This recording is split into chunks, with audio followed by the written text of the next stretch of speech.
Sua, mas iluminados, seu nome está sobre todo nome. Estou dizendo tudo isso porque essa é a lição que eu aprendi na vida, Bruno. Com tudo que já passei e tenho passado, eu aprendi isso. E eu nasci em outubro, no final de outubro, em 79. Então, independente da época que alguém está assistindo, a quem está nos acompanhando agora, só fazer a continha que já vai saber quantos anos eu tenho atualmente. Então, eu nasci em 79, dia 27 de outubro de 79. E eu posso dizer que eu nasci numa família cristã, num lar cristão. Por quê? Porque ainda quando eu era bebê de colo, uma das minhas irmãs, nós éramos, porque a minha irmã faleceu, mas nós éramos, uma das minhas irmãs faleceu, nós éramos em 3 irmãs, 2 irmãos, eu e mais um irmão. Família grande, hein? Aí, né, uma das minhas irmãs se converteu, e por conta dela ter se convertido, a outra irmã também foi, aí minha irmã também foi. Aliás, minha mãe também foi. Nasceu aqui em São Paulo, Steve? Isso, em Carapicuíba. Sempre vivemos ali em Carapicuíba. Que bairro lá? Lá no Capriote. Conheço. Bairro do Capriote. Aí ali, quando a minha irmã se converteu, e depois, posteriormente, outra irmã, e aí minha mãe, eu era bebê de colo. Isso aí foi lá na antiga Cadeia da Prece, hoje é Quadrangular, o Evangelho Quadrangular, que era chamado de a Cadeia da Prece. Antigamente tinha muitas campanhas de libertação, né? Na época, né? Nessa época dos anos 80, anos 90, isso foi muito forte no Brasil todo, né? A questão da libertação, das tendas, né? Das então, igrejas. a sua irmã foi a primeira de casa? Foi a primeira. Você sabe mais ou menos qual idade que ela se converteu? Não, o sua mãe já te falou alguma? Eu acho que ela tinha mais ou menos 14 anos. Novinha então, né? É nova. Mais ou menos essa idade, eu não tenho muita certeza. Por volta de 13 ou 14 anos. E aí a minha mãe começou a ir também. Na época, quem estava fazendo a campanha de libertação naquela época, ele era evangelista na época, que hoje é o pastor João Ribe Palharim. Ele era evangelista do Evangelho Quadrangular, a Cadeia da Prece, chamada de a Cadeia da Prece. Ele era o evangelista ali. E aí ele fazendo a campanha de libertação, a minha mãe começou a fazer ali a campanha, e ela levou a foto do meu pai na Bíblia para que ele orasse pelo meu pai também. O meu pai era uma pessoa assim, apesar de ser uma pessoa amorosa e tal, todo mundo gostava dele, mas ele era uma pessoa muito dura no sentido de que ele era muito católico, então ele era muito fechado, ele era muito exigente, né? E então ele era muito duro nesse sentido. Uhum. E aí o meu pai, ele gostava muito de ler a Bíblia, mas não porque ele queria saber assim de ser cristão, alguma coisa do tipo. Inclusive ele era muito católico, mas ele queria debater com os testemunhos de Jeová que batia na porta lá. Então ele lia muito a Bíblia de madrugada, ele pegava ali a Bíblia, ficava passando um tempo lendo, e neste momento que ele estava lendo, ele achou a foto dele dentro da Bíblia. Nossa! E ele não gostou. E aí ele chegou na minha mãe e falou: olha, por que minha foto aqui dentro da Bíblia? Você está levando minha foto para onde? Você está fazendo macumba, alguma coisa? Ele falou assim, mais ou menos assim. Aí falou: não, aí explicou para ele. E aí ele era um pouco ciumento também. E aí falou assim: mas você está dando bola para esse pastor? Eu vou lá conhecer esse pastor, eu vou lá tomar satisfação com esse pastor. E o meu pai era bem assim mesmo. Minha mãe ficou com medo porque o meu pai era assim. E ela sabia que ele ia assim tomar satisfação com o pastor, né? No caso de João Ribe Palharim. Caramba, viu a foto lá, sua mãe levou para poder ajudá-lo, né, nessa questão de trazer a família, e ele viu lá e já falou: não, vou conversar com esse pastor aí para entender, vou lá né? conversar com esse pastor e ia dar alguma coisa muito ruim ali, porque ele era assim muito bravo nesse sentido, muito ciumento, e certamente ele iria brigar com o pastor, certamente. E ele foi mesmo, ele falou que ele foi. Chegou lá, estava lá minhas irmãs, estava ele lá, minha mãe, e estava eu no colo da minha mãe, ainda bebê. Você é o caçula, Steve? Sou o caçula do primeiro casamento, né? Porque depois o meu pai faleceu, eu vou chegar nesse ponto.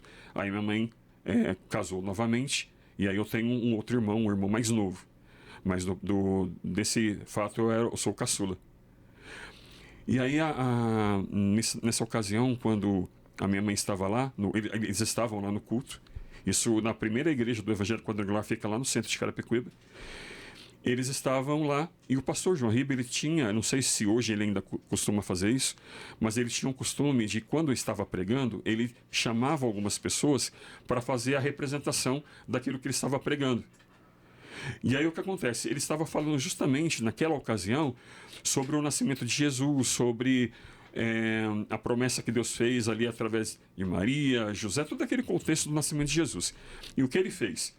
Ele chamou ali uma moça para fazer ali o papel de Maria, e como eu estava ali no colo da minha mãe, ele me pegou para fazer o papel de menino Jesus. Já aproveitou ali, ó o menino Jesus, ó o bebê Jesus vou pegar ali, esse vou bebê levar. aqui, ele vai ser aqui Jesus.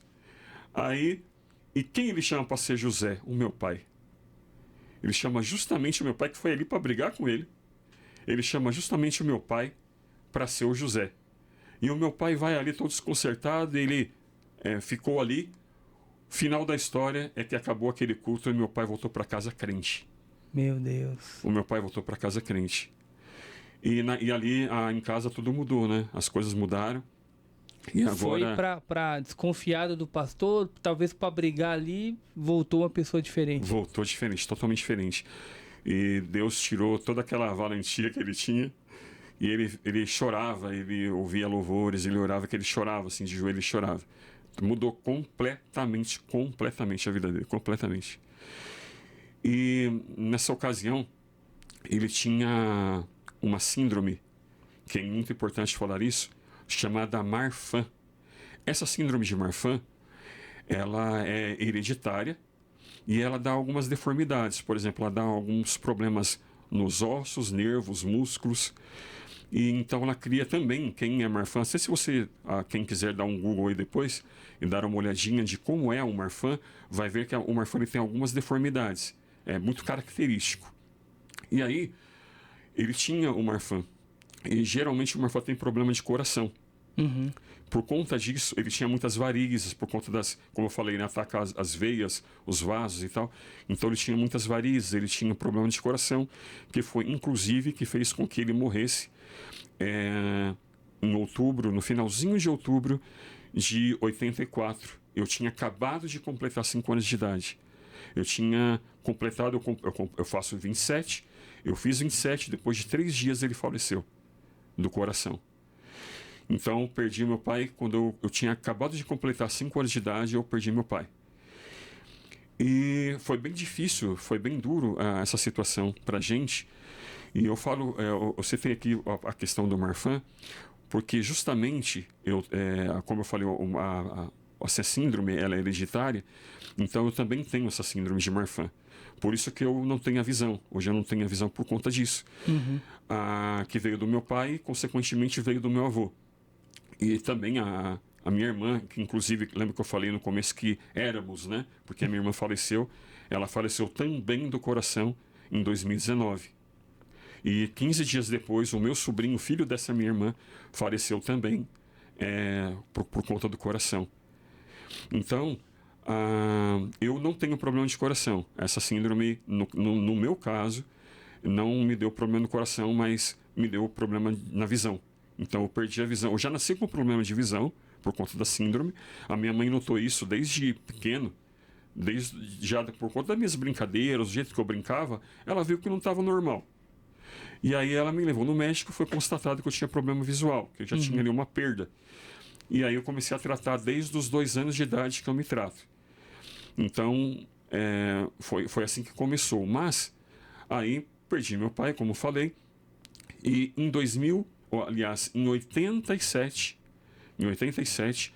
devido a uma pancada acidental, eu na casa de um amigo e ele estava brincando jogava bolinha de camurça na parede e a bolinha voltava e ele rebatia com o taco, né? Rebatia com um pedaço de pau. E ali eu estava conversando com ele, estava na casa dele, e ali eu notei, eu estava do lado esquerdo dele. E aí quando eu notei que a bolinha estava vindo na minha direção, eu estava ali do lado esquerdo dele, eu fui passar por detrás dele para poder ele rebater a bolinha, né, que a bolinha estava vindo na minha direção, eu fui para o lado direito dele. Quando eu estava passando por detrás dele, ele fez aquele movimento de jogar o taco para trás, a madeira para trás, para poder rebater a bolinha. Quando ele jogou a madeira para trás, bateu bem no meu olho esquerdo. Bateu bem aqui na fonte, sabe? Ah, caramba. Quando ele fez aquele movimento de jogar Sim. assim a madeira para trás para rebater, bateu aqui na fonte. E eu não podia, o médico já tinha dito que eu não podia levar nenhum abalo na cabeça. E foi por conta dessa paulada na visão acidental. Na hora eu perdi a visão esquerda, na hora. Completa. Na hora, escureceu na hora. E aí eu fui chorando para casa, né? Desci a rua correndo, entrei em casa, chorando. Mas e a visão direita ainda continuava? Continuava. E aí eu, chorando, cheguei em casa, só tinha uma das minhas irmãs estava lá. E aí minha mãe chegou do trabalho e foi quando fomos ao médico e tal, mas tudo que aconteceu, eu operei dessa visão 2 vezes, eu operei. Depois de 20 dias, descolou a retina novamente, operei novamente. E depois de 20 dias, a retina descolou novamente. E aí não dava mais para operar. E aí foi piorando a situação, fui tendo outros problemas na visão e perdi completamente a visão esquerda por conta desse fato. E aí, depois disso, eu fui levando a vida, né, com a visão direita. No começo eu usava um óculos de 10 graus, que passou para 7 graus, e eu fui levando a vida usando óculos até os 12 anos. Nessa ocasião, eu estava na 5ª série, eu tinha 12 anos, eu perdi um ano, né, por conta da visão, eu perdi um ano. Então, com 12 anos, eu estava na 5ª série. E aí foi quando, assim, do nada, eu comecei a perceber que eu estava enxergando menos. Porque algumas coisas eu não estava conseguindo identificar. Uhum. Então, foi caindo muito rápido a visão. Em 15 dias, eu perdi a visão direita. Em 15 dias. E aí eu não conseguia mais ir para a escola. Eu cada vez mais ficava ruim de ir para a escola, até o momento que já não dava mais. E aí, mesmo indo ao médico, o médico também já marcou cirurgia, aquela questão toda. E aí, em 15 dias, eu perdi a visão direita. Passei novamente por cirurgia, mas não era por conta da medicina, alguma coisa do tipo, mas por conta da dificuldade, do problema que eu tinha. Já de visão, o Marfan, não consegui recuperar a visão. Então, com 12 anos de idade, eu perdi completamente a visão. Ô, Steve, você falando aí, cara, e né, nós lemos o texto de Paulo e né, e assim, parece muito que a vida da gente é cheia de altos e baixos e de conflitos também. E aí eu quero dizer que algumas situações a gente tem esse conflito mesmo interior de que abandono de Deus, porque nessa época seu pai já tinha levado, né, aceito Jesus, sua mãe também, seus irmãos, então Sim. você teve esse contato com Cristo. Sim. Mas você teve algum conflito de, poxa, então, cara, Deus se esqueceu de mim, me abandonou, porque eu fui escolhido para ter essa síndrome? Você teve esse conflito interno? Você tocou exatamente no ponto de onde eu tive o conflito. Foi exatamente nesse momento que eu tive esse conflito, que foi em 92, quando eu tinha 12 anos, quando eu perdi a visão. Porque assim, como eu cresci no Evangelho, eu fazia parte das crianças, eu ia na escola dominical, eu já estava cantando lá na frente, eu já tinha oportunidade para cantar sozinho lá na frente. Inclusive, com 9 anos de idade, eu recebi Jesus como Salvador, porque eu entendia que não bastava ser filho de crente. Eu entendia que não bastava só ter crescido no lar cristão. Eu também precisava declarar, confessar, entender que Jesus é o meu Salvador pessoal. Então, com 9 anos, quando foi feito lá o convite, na frente pelo pastor, eu levantei a minha mão e fui. Com 9 anos de idade, eu fui para frente e recebi Jesus como Salvador, porque eu entendia isso. E depois, não muito depois disso, eu já não estava querendo mais acompanhar minha mãe. Eu já não estava mais querendo ir para a igreja, eu já estava começando a ficar mais rebelde, já com ali por volta dos 10 anos. Uhum. E aí eu deixei meu cabelo crescer, comecei a ouvir rock, comecei a ouvir essas músicas do mundo e tal, e não queria mais acompanhar minha mãe para a igreja, e enfim. Aí foi quando eu completei os 12 anos, que daí eu perdi a visão. E aí, quando eu perdi a visão, vem tudo isso, né? E eu ainda no hospital, que é justamente o ponto que você falou. Eu ainda no hospital, E lá no hospital era assim, tinha 3 camas, eu estava na maca do meio. Eu estava na cama, né? Na cama do meio. Na minha esquerda estava um senhor, que estava na cama da janela, né? Do meu lado esquerdo. Estava um senhorzinho que também operou certamente da visão.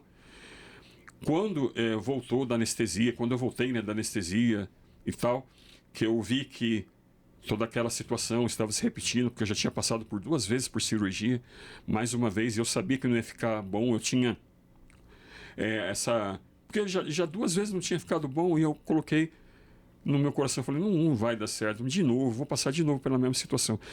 E eu desejei a morte.